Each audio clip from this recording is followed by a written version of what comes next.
बिहार में हैं और अभी खबर ये कि प्रधानमंत्री नरेंद्र मोदी पटना राजभवन से रोहतास के बिक्रमगंज के लिए रवाना हो गए हैं। वे अभी पटना एयरपोर्ट जा रहे हैं, जहां से वे हेलीकॉप्टर से बिक्रमगंज जाएंगे और विशाल जनसभा को संबोधित करेंगे। पीएम यहां से 48,000 करोड़ रुपए से ज्यादा की परियोजनाओं का शिलान्यास और लोकार्पण करने वाले हैं। इनमें सबसे महत्वपूर्ण औरंगाबाद के नबीनगर स्थित 2400 मेगावाट का सुपर थर्मल पावर प्लांट है। पीएम मोदी 29,900 करोड़ की लागत से बनने वाले इस प्लांट की आधारशिला रखेंगे। उद्घाटन और शिलान्यास के बाद पीएम मोदी जनसभा में शामिल होंगे। इसके लिए बिक्रमगंज के दुर्गाडीह में 12 लाख स्क्वायर फीट का पंडाल बनाया गया है। पंडाल में करीब 4 लाख लोगों के बैठने की व्यवस्था की गई है। पार्टी की ओर से दावा किया जा रहा है कि जनसभा में 6 लाख से ज्यादा की भीड़ होगी। तो देखिए, आज बड़ी सौगात और किन किन योजनाओं का उद्घाटन होगा, तो उसे भी समझ लीजिए। गोपालगंज में 4 लेन एलिवेटेड रोड का उद्घाटन भी होना है। और चलिए, पटना से न्यूज 18 संवाददाता रवि एस नारायण हमारे साथ जुड़ गए हैं। रवि, रवानगी हो चुकी है प्रधानमंत्री नरेंद्र मोदी की बिक्रमगंज के लिए, काफिला निकला, थोड़ी देर पहले हमने तस्वीरें देखी, ताजा अपडेट आपके पास क्या? जी बिल्कुल, और 2 दिवसीय दौरा का आज सबसे महत्वपूर्ण दिन है, जहां पे प्रधानमंत्री मोदी जो है लगभग 14,500 करोड़ रुपए के योजनाओं का उद्घाटन और शिलान्यास करेंगे। और राजभवन से जो है ये काफिला जो है प्रधानमंत्री मोदी की अभी निकली है और एयरपोर्ट पहुंच गई है। और एयरपोर्ट से वहां हेलीकॉप्टर के द्वारा, जो सेना का हेलीकॉप्टर है, उससे बिक्रमगंज के वहां हेलीपैड पे उतरेंगे, जहां पे पहले फूलों की बारिश की जाएगी और उसके बाद योजनाओं का उद्घाटन करेंगे और जनसभा को संबोधित करेंगे। लेकिन आज की जो सबसे महत्वपूर्ण यात्रा है, जो उद्घाटन होना है, उसमें जैसा आप बता रहे थे, उसमें कई जो योजनाएं हैं बड़ी महत्वपूर्ण है और उसका काफी सालों से इंतजार रहा है। खास करके जो वहां पे पटना गया डोभी जो 4 लेन सड़कें हैं, जिसके तहत जहां पे जाने पे पहले गया और बोध गया तक लोगों को 4 घंटा का समय लगता था, अब लगभग 1.5 से 2 घंटे में लोग वहां पे पहुंच पा रहे हैं। तो ये सबसे बड़ी उपलब्धि है, उसका उद्घाटन वो करेंगे। और 4 लाइन एलिवेटेड जो पुल है गोपालगंज में, उसका उद्घाटन होना है। और खास करके औरंगाबाद के जो नबीनगर है, उसमें 2 फेज के तहत 800 मेगावाट की जो बिजली इकाई बननी है। तो ये योजनाएं बिहार के विकास के लिए बड़ी महत्वपूर्ण है। और आज का दिन, और वहां पे एक ढंग से कहें कि जो चुनावी सभा को संबोधित करेंगे और चुनाव को लेकर देखना होगा कि क्या वो कुछ कहते हैं और विरोधियों पर क्या हमले करते हैं। जी चले, बिल्कुल, तो कहीं ना कहीं चुनावी साल, इस मद्देनजर चुनावी सभा है वो भी काफी महत्वपूर्ण हो जाते हैं। और कल भी प्रधानमंत्री नरेंद्र मोदी जिस तरीके से बैठकें की, कई बड़े संदेश उन्होंने दिए, परिवारवाद को लेकर के बातें कही, तो क्या लग रहा है कि इस चुनाव के मद्देनजर बीजेपी की जो मजबूती है और वो कितनी बढ़ेगी प्रधानमंत्री के इस महत्वपूर्ण दौरे को लेकर के? जी बिल्कुल, देखिए 2 दिवसीय दौरे को जिस ढंग से डिजाइन किया गया था, उसमें सबसे कल जो उन्होंने रोड शो किया, ऑपरेशन सिंदूर की सफलता को लोगों को, जो कि बिहार के धरती से ही उन्होंने सबसे पहली बार कहा था कि जो कार्रवाई होगी वो कितनी मजबूत होगी। उसके बाद बिहार पहुंच करके रोड शो किया। लेकिन बीजेपी कार्यालय में जो कार्यकर्ताओं और तमाम नेताओं के साथ जो बैठक हुई, वो बड़ी महत्वपूर्ण थी। उस बैठक में कई बड़े बातें जो है वो प्रधानमंत्री मोदी ने सबसे कही। जो परिवारवाद की बात तो है ही, उन्होंने कहा कि परिवारवाद नहीं होना चाहिए। लेकिन दूसरा सबसे खास बात जो उन्होंने कहा कि जो योजनाएं चल रही हैं, वो तमाम योजनाएं गरीबों तक पहुंच रही है कि नहीं पहुंच रही है, इसकी मॉनिटरिंग जरूर करें। और लगता है कि जहां तक नहीं पहुंच रही हैं, वो तत्काल पहुंचाने की कोशिश करें। और खास करके जो वहां पे बूथ लेवल तक की जो कमेटियां हैं, उस बूथ लेवल तक के जो कमेटी को मजबूत करने की कोशिश करें। और जो बीजेपी का एक नारा है और जो उनका एक मोटो है कि बूथ जीतो और चुनाव जीतो, उसका साफ संदेश दिया कि हर एक बूथ पर जिसकी जिम्मेदारी मिली है, उस अपने बूथ पर जितना जरूरी है, तभी ये चुनाव। चले, बिल्कुल रवि, आपसे अपडेट लेंगे, हमारे साथ बने रहिए। और देखिए, प्रधानमंत्री नरेंद्र मोदी के बिक्रमगंज की सभा में शामिल होने के लिए मुख्यमंत्री नीतीश कुमार, उप मुख्यमंत्री सम्राट चौधरी, केंद्रीय मंत्री चिराग पासवान और जीतन राम मांझी का भी काफिला जो है वो निकला है और बिक्रमगंज के लिए ये लोग भी रवाना हुए हैं। तो देखिए, बिक्रमगंज की अगर बात करें तो बिक्रमगंज में भी पूरी तैयारी है, उत्साह है और वहां का जायजा लिया है संवाददाता शैलेंद्र ने। प्रधानमंत्री नरेंद्र मोदी थोड़ी ही देर में बिक्रमगंज के इस सभा स्थल पर आने वाले हैं और उसके पहले हम तस्वीर दिखा रहे हैं कि सुबह से ही यहाँ पर बड़ी संख्या में जो महिलाएं हैं वो यहाँ पर पहुंची हुई हैं। अलग अलग जिलों से, अलग अलग जगहों से महिलाएं यहाँ पर आई हैं। हमारे ठीक पीछे एक बड़ा सा मंच है जहाँ से प्रधानमंत्री आज बिहार को कई बड़े तोहफे यहाँ से देंगे। लगभग 48,500 करोड़ की अलग अलग जो योजनाएं हैं, उन योजनाओं का तोहफा प्रधानमंत्री नरेंद्र मोदी बिक्रमगंज के इस सभा स्थल से पूरे बिहार को देंगे। मैं सबसे पहले तो उनको बहुत सारा धन्यवाद करूंगी ऑपरेशन सिंदूर के लिए, जिन्होंने पाकिस्तान को एक ऐसी सबक सिखाई है जो आज तक किसी ने प्रधानमंत्री ने नहीं सिखाई है। सबसे पहले जो बहुत ज्यादा उनको धन्यवाद इसी चीज के लिए करूंगी। मैं स्पेशली उनको देखने आई हूँ। प्रधानमंत्री के देखने के मन कर रहे हैं, वही से आने के पहले तो हम प्रधानमंत्री जी को बहुत बहुत धन्यवाद कहेंगे। हम लोग जीविका से हैं और आए हुए हैं जीविका से हम लोग, और ऑपरेशन सिंदूर के लिए जो भारत के लिए प्रधानमंत्री नरेंद्र मोदी जी ने जो किए हैं वो बहुत बहुत काबिल तारीफ। देखिए, एक बच्ची भी है जो प्रधानमंत्री नरेंद्र मोदी को यहाँ देखने और सुनने आई है। कहाँ से आई हो आप? मैं पटना में रहती हूँ और मैं पटना से आई हूँ। मैं बस देखने आई हूँ क्योंकि मुझे इतनी खुशी हो रही है कि प्रधानमंत्री हमारे जगह पर आए, और ये हमारे लिए बहुत बड़ी अचीवमेंट है कि वो हमारे जगह पर आके इतना कुछ कर रहे हैं हमारे लिए। माननीय प्रधानमंत्री को मेरा बहुत बहुत धन्यवाद है और मुझे बहुत खुशी हो रही है और प्राउड भी हो रहा है। तो बिल्कुल देखिए किस तरीके से यहाँ पर जो लोग हैं प्रधानमंत्री के आगमन को लेकर यहाँ उत्साहित हैं। और सबसे बड़ी बात है कि भीषण गर्मी है, बावजूद यहाँ पर बड़ी संख्या में सुबह से ही लोग यहाँ पर पहुंचे हैं। थोड़ी ही देर के बाद प्रधानमंत्री नरेंद्र मोदी बिक्रमगंज की सभा में यहाँ पर पहुंचेंगे और यहाँ से हजारों करोड़ की योजनाओं की जो सौगात है वो बिहार की जनता को देंगे। कैमरा पर्सन सुबोध के साथ शैलेंद्र, न्यूज 18 बिक्रमगंज। और देखिए, कल पीएम मोदी ने बीजेपी सांसदों और विधायकों को चुनाव और संगठन को लेकर बड़ा संदेश दिया। उन्होंने कहा कि राजनीति में परिवारवाद नहीं होनी चाहिए। बीजेपी का एक ही लक्ष्य है, राष्ट्रवाद और देश का विकास। पीएम के इस बयान पर बीजेपी प्रवक्ता नीरज कुमार ने कहा कि हमारे कार्यकर्ताओं का त्याग, समर्पण, निष्ठा, जनता के प्रति उनकी ईमानदारी और देश की जनता का बीजेपी के प्रति भरोसा है। 4 पीढ़ियों से हमारी पार्टी त्याग, समर्पण और सेवा भाव से काम कर रही है, तब जाकर कहीं विश्व की सबसे बड़ी पार्टी बनी है। माननीय मोदी जी के नेतृत्व में भाजपा का एक ही लक्ष्य है कि राष्ट्रवाद और देश का विकास। यहाँ परिवारवाद, वंशवाद जैसी चीज़ों के लिए कहीं कोई जगह नहीं। निश्चित रूप से ये इतनी बड़ी पार्टी बनने का जो कारण रहा वो हमारे कार्यकर्ताओं का त्याग, तपस्या, निष्ठा और जनता के प्रति उनकी ईमानदारी, साथ ही साथ जनता का भाजपा के प्रति भरोसा।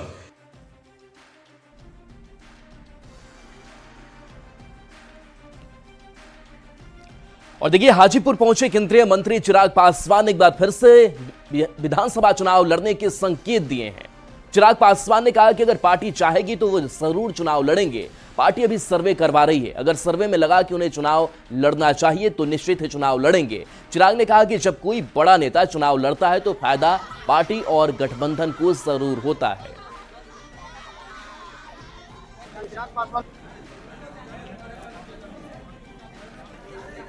तो देखिए, बड़े नेता के चुनाव लड़ने का फायदा होता है। चिराग पासवान इस बात को कहते हुए दिखाई दिए। चिराग ने विधानसभा चुनाव लड़ने के संकेत भी दिए हैं। ये हाजीपुर की तस्वीर आपको दिखा रहे हैं, जहां उन्होंने कहा कि पार्टी चाहेगी तो चुनाव जरूर लड़ेंगे, पार्टी अभी सर्वे करवा रही है। तो देखिए, बिहार विधानसभा चुनाव को लेकर के फोकस नजर भी आ रहे हैं। विधानसभा चुनाव में नजर आएंगे। देखिए, जैसे मैंने कहा, ये मैंने पूरी तरीके से पार्टी पे छोड़ रखा है। अगर पार्टी चाहेगी, और जब मैं कहता हूँ कि पार्टी चाहेगी तो छूटते ही ये प्रश्न दागा जाता है और कहा जाता है कि भैया आप ही तो पार्टी हैं, आप पार्टी के राष्ट्रीय अध्यक्ष हैं। ऐसे में पार्टी चाहेगी नहीं चाहेगी का क्या मतलब है? आप चाहेंगे तो जरूर आप लड़ेंगे, और ये सही भी। अगर हम चाहेंगे तो हम चुनाव लड़ेंगे। बट जब हम कहते हैं कि पार्टी चाहेगी, क्यों? क्योंकि पार्टी इस वक्त मंथन कर रही है, सर्वे कर रही है कि क्या मेरे चुनाव लड़ने से मेरी पार्टी, मेरे प्रत्याशियों को ज्यादा लाभ होगा, गठबंधन को ज्यादा लाभ होगा। और देखिए, प्रधानमंत्री नरेंद्र मोदी के दौरे की बात कर रहे थे, तो प्रधानमंत्री नरेंद्र मोदी के आगमन को लेकर सभी तैयारी पूरी कर ली गई है। बिक्रमगंज के दुर्गाडीह गांव में एक बड़ा सा पंडाल बनाया गया है। बताया जाता है कि यह पंडाल अब तक का सबसे बड़ा पंडाल होगा, जिसमें 5 लाख से अधिक लोग बैठेंगे। बड़ी बात है कि स्थानीय लोगों को प्रधानमंत्री के इस कार्यक्रम से काफी उम्मीदें और खुशी भी है, और उनके गांव में प्रधानमंत्री आ रहे हैं तो उत्साह चरम पर है। नरेंद्र मोदी आज विक्रमगंज के दुर्गाडीह के इसी मैदान में आ रहे हैं। आप देख सकते हैं किस प्रकार की तैयारी की गई है। तमाम तैयारी पूरी कर ली गई है। अब से कुछ ही घंटों के बाद प्रधानमंत्री नरेंद्र मोदी यहाँ पहुँच जाएंगे और तमाम जो व्यवस्थाएं हैं वो कंप्लीट कर दिया गया है। लगभग 2 लाख से अधिक कुर्सियां लगाई गई है और इसके अलावा जो तमाम नेता हैं एनडीए गठबंधन के वो यहाँ पहुँच चुके हैं। इस प्रकार तमाम जो है व्यवस्था कर लिया गया है और प्रधानमंत्री नरेंद्र मोदी कुछ ही देर के बाद यहाँ आएंगे और लोगों को संबोधित करेंगे। अजीत कुमार, न्यूज़ 18, सासाराम। और देखिए, प्रधानमंत्री नरेंद्र मोदी आज बड़ी सौगातें जो है वो देने जा रहे हैं। रवि एस नारायण हमारे साथ जुड़े हुए हैं। रवि, चूंकि चुनावी साल है तो बड़ी सौगात भी बिहार वासियों को मिल रही है। क्या क्या ये बड़ी सौगातें जो हैं वो प्रधानमंत्री नरेंद्र मोदी आज देने जा रहे हैं? कल भी उद्घाटन शिलान्यास हुआ था।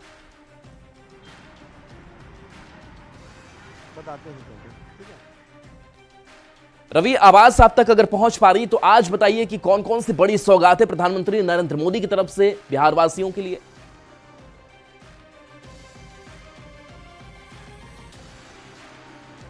तो चलिए, शायद आवाज नहीं पहुंच पा रही है, लेकिन ये तस्वीर हम आपको दिखा रहे हैं। और रोहतास के बिक्रमगंज की हम बात कर रहे थे, जहां पर बड़ा सा जो पंडाल है वो बनाया गया है। और उससे पहले भी शैलेंद्र ने जो तस्वीरें दिखाई, और खास करके महिलाओं की अगर बात करें तो महिलाओं का उत्साह देखिए वो चरम पर है। और ऑपरेशन सिंदूर के बाद से एक जो अलग लगाव है वो महिलाएं भी महसूस कर रही हैं। अपनी मांगों में सिंदूर भर के, सिन्होरा हाथ में लेकर के, और प्रधानमंत्री नरेंद्र मोदी के स्वागत की जो तस्वीर है वो खास हो जाती है। और इस बीच हम आपको दिखा रहे हैं सभा स्थल की भी तस्वीर, जहां पर बड़ी जनसभा को प्रधानमंत्री नरेंद्र मोदी संबोधित करने वाले हैं।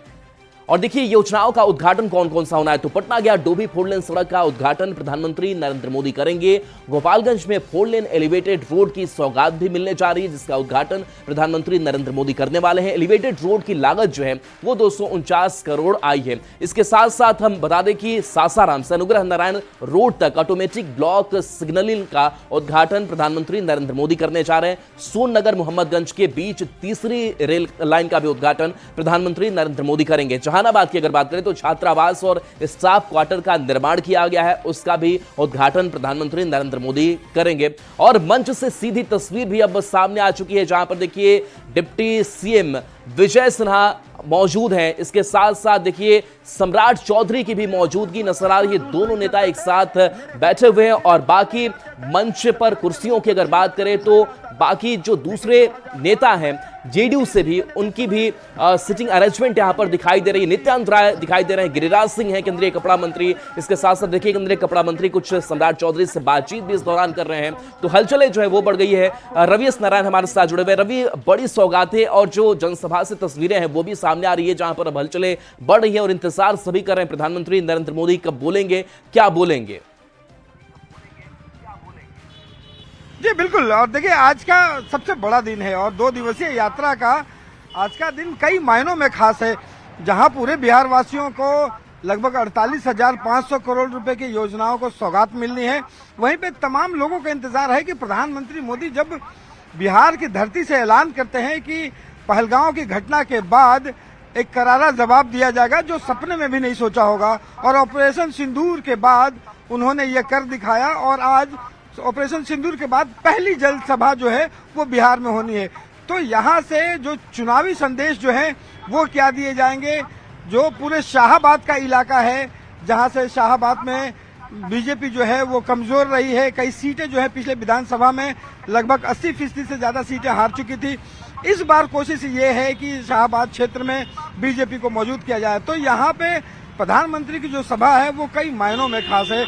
और वहाँ पे आप देखिए कि मुख्यमंत्री नीतीश कुमार यहाँ पे पहुंच चुके हैं। यहाँ पे गिरिराज सिंह हो, डिप्टी सीएम जो दोनों हैं। चलिए बिल्कुल, रवि एस नारायण और प्रधानमंत्री नरेंद्र मोदी अपने संबोधन में कहते क्या है, इस पर भी नजर रहेगी। क्योंकि पहलगाम जो आतंकी हमला हुआ उसके बाद से बिहार ही पहली धरती थी जहां पर कड़ा संदेश पाकिस्तान को दिया। ऑपरेशन सिंदूर हुआ। ऑपरेशन सिंदूर के बाद से ये पहला दौरा, महत्वपूर्ण दौरा। क्या लगता है किस तरीके का कड़ा संदेश आज प्रधानमंत्री नरेंद्र मोदी अपने संबोधन में दे सकते हैं? जी बिल्कुल। और देखिए, आज के संदेश का लेकर सबको इंतजार है और माना जा रहा है कि न सिर्फ बिहार के विकास के लिए और चुनावी जो कार्यकर्ता हैं उन्हें संदेश देंगे, लेकिन एक राष्ट्रीय स्तर पर और एक ढंग से कहें कि अंतर्राष्ट्रीय स्तर पर एक संदेश देने की जरूर कोशिश होगी। उन विरोधियों को, उन देशों को, खास करके पाकिस्तान को जिस ढंग से एक यहाँ से कड़े संदेश देने की संभावना है कि जहाँ पे प्रधानमंत्री साफ संदेश देंगे कि अगर यहाँ पे अगर टेढ़ी नजर से देखी गई और यहाँ पे आतंकवादी घटनाओं को अगर अंजाम दिया गया तो भारत कितनी मजबूती से जवाब देगा और आने वाले दिनों के लिए जो भारत फैसले लेने वाला है उसके साफ संदेश जो है प्रधानमंत्री मोदी आज इस मंच से, बिहार के मंच से दे सकते हैं। और सबसे बड़ी बात तो वही है कि जहां से बिहार की धरती से उन्होंने ऐलान किया था और ऑपरेशन सिंदूर की सफलता के बाद आज पहली बार है, तो ये जरूर माना जा रहा है कि इस बिहार की धरती से एक बड़ा ऐलान वो जरूर करेंगे। जी अलीम, चल बिल्कुल। और देखिए मंच से भी तस्वीर जो है आपको हम एक एक करके दिखा भी रहे हैं, जहां देखिए प्रेम कुमार बोल रहे हैं और ये सभा स्थल की तस्वीर है।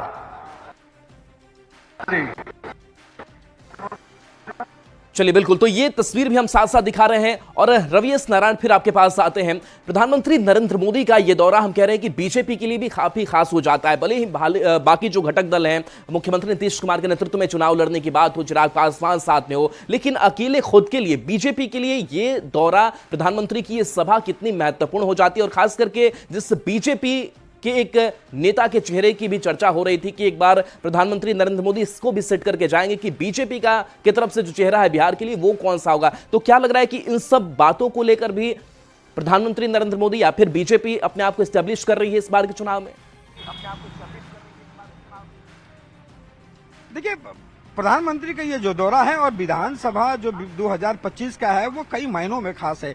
देखिए, यहाँ पे पिछले 20 सालों से 2005 से लेकर के अभी तक जो है वो एनडीए का शासन लगातार चल रहा है और बीच में अगर कहें तो एक गठबंधन में अलग होने के बाद, लेकिन यहाँ पे जो एक बार फिर से एनडीए की जो मजबूती है, यहाँ पे कोशिश इस बात की है कि पूरी एनडीए जो है वो मजबूत होकर एक साथ जो है वो चुनाव लड़े।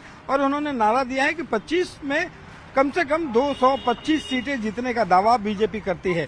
तो इसे लेकर के कोशिश इस बात की है कि पूरे एनडीए को कैसे एकजुट रखा जाए और खास करके बीजेपी जो है अपनी सीटों को यहाँ पे ज्यादा से ज्यादा बढ़ाने की कोशिश करेगी।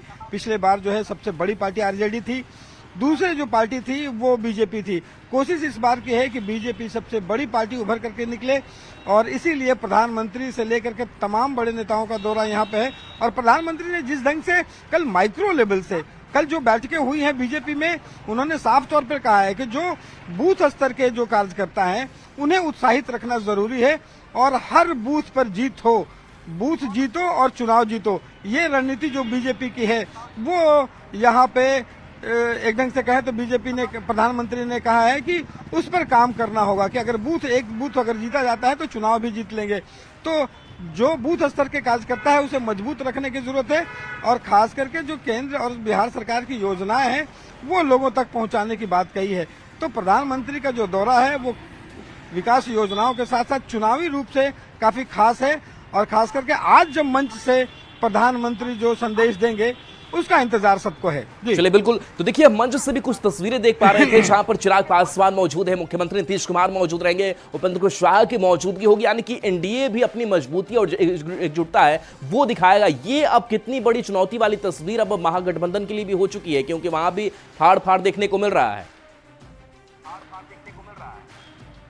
जी बिल्कुल, देखिए अगर दोनों घटक में अगर बात करें महागठबंधन और एनडीए के बीच में तो काफी अंतर दिखाई पड़ता है। एनडीए में अगर देखें तो तमाम जो एनडीए के घटक दल है पिछले कई महीनों से न सिर्फ जिला स्तर पर आप देखेंगे कि कई सम्मेलन कर चुके हैं, बिहार के तमाम जिलों में एनडीए एक साथ सम्मेलन कर चुका है। गठबंधन जो है उसकी संयुक्त रैलियां या एक ढंग से मंच पे भले ही नहीं दिखाई पड़े हों लेकिन उन्होंने भी शुरुआत कर दी है। गठबंधन की बात करें तो यहाँ पे तमाम बड़े नेता जो हैं एक साथ मिल करके एक रणनीतिक कोऑर्डिनेशन कमेटी बन गई है और यहाँ से जो सीटों को लेकर के है वो अब बात शुरू होगी।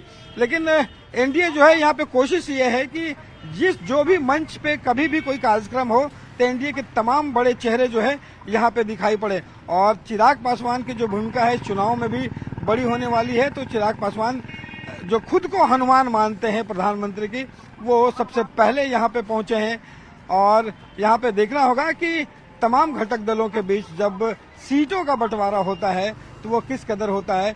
लेकिन एनडीए की एकजुटता जो है वो हर मंच पर दिखाने की कोशिश की जा रही है। जी चलिए बिल्कुल, तो एनडीए की जो एकजुटता है वो हर मंच पर दिखाने की कोशिश की जा रही है और महागठबंधन की जो के लोग हैं या फिर विपक्ष जो है वो आज भी इस तस्वीर को देख करके देखेगा कि किस तरीके से ये मजबूती दिखाई दे रही है और हम इस एनडीए की एकजुटता के सामने हम अपने आप को कहां खुद खड़ा देख पा रहे हैं। चलिए बहुत बहुत शुक्रिया। हालांकि देखिए